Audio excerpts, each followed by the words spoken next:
திருச்சிற்றம்பலம். அருட்பெரும் ஜோதி அருட்பெரும் ஜோதி தனிப்பெரும் கருணை அருட்பெரும் ஜோதி.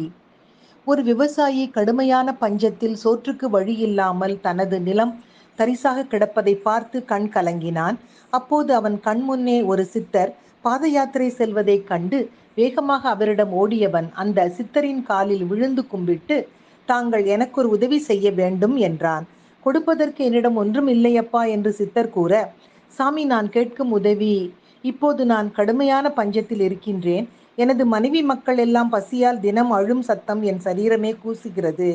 சரியப்பா, அதற்கு நான் என்ன செய்ய முடியும்? எனக்காக நீங்கள் கடவுளிடம் பிரார்த்தனை செய்ய வேண்டும். என்ன பிரார்த்தனை?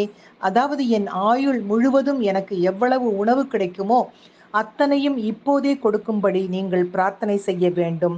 அட, அப்படி நான் பிரார்த்தனை செய்தால் உனது ஆயுள் சீக்கிரமாக முடிந்து விடுமே. பரவாயில்லை குருவே, என் மனைவி மக்கள் வயிறார உணவு உண்டாலே போதும் என்றான். அவன் கேட்ட வரத்தால் அதிர்ந்து போன அந்த சித்தர், சரி, உன் விருப்பமே என்று கூறி அப்படியே அவன் நிலத்தில் அமர்ந்து ஈசனிடம் அவனுக்காக பூஜித்து பிரார்த்தனை செய்கின்றார். சிறிது நேரத்திற்கு பிறகு எழுந்த சித்தர், வீட்டிற்கு சென்று பார், உனக்கு ஒரு இன்ப அதிர்ச்சி காத்திருக்கிறது என்றார்.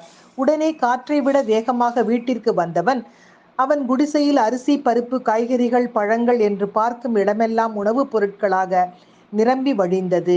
அவன் மனைவி மக்கள் முகத்தில் புன்னகையும் ஆச்சரியமும் ஒன்றாய் வர, பார்த்தீர்களா அதிசயத்தை? ஈசன் கண் திறந்து விட்டார். எடுக்க எடுக்க உணவு வந்து கொண்டே இருக்கிறதே.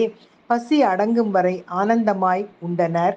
மாதங்கள் பல செல்ல மீண்டும் அதே வழியாக சித்தர் திரும்ப, இந்த இடத்தில் ஒரு விவசாயிற்கு பிரார்த்தனை செய்தேனே, அவன் பேராசையில் இறந்து விட்டானா அல்லது என்று அக்கம் பக்கம் பார்க்கிறார். அப்போது அந்த விவசாயியின் குடிசையிலிருந்து மக்கள் கூட்டம் கூட்டமாக உணவுப் பொருட்களை எடுத்து செல்வதைக் கண்டு, என்ன இது விந்தை? அவன் விதி இன்னுமா முடியவில்லை? கிடைத்த உணவை இவன் தர்மமல்லவா செய்கின்றான்? ஒன்றும் புரியவில்லையே என யோசித்தவர் உடனே ஈசனிடம் மறுபடியும் பூஜித்து பிரார்த்தனை செய்து இதற்கான விளக்கத்தை கேட்க, ஈசன் சொல்கிறார், சித்தரே, நீங்கள் என் நேசமிகு மனிதர். நீங்கள் கேட்ட பிரார்த்தனையை நான் நிறைவேற்றி அந்த விவசாயிற்கு அவனுடைய ஆயுள் உணவை தந்தேன். ஆனால் அவனோ அதை வைத்து கொண்டு என்ன செய்தான் தெரியுமா? தன்னை போல் வறுமையில் வாடும் ஏழை மக்களுக்கு அவனுக்கு கிடைத்த உணவுப் பொருட்களை தர்மம் செய்து வருகின்றான். அவர்களின் வாழ்த்துதான் அவனை இன்னமும் வாழ வைக்கின்றது. அவன் நிறுத்தும் வரை என்னாலும் நிறுத்த இயலாது என்றார். இறைக்கும் கேணிதான் சுரக்கும், கொடுக்கும் கைதான் மணக்கும்.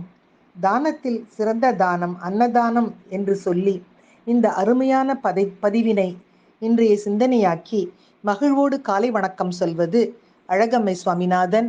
Happy morning.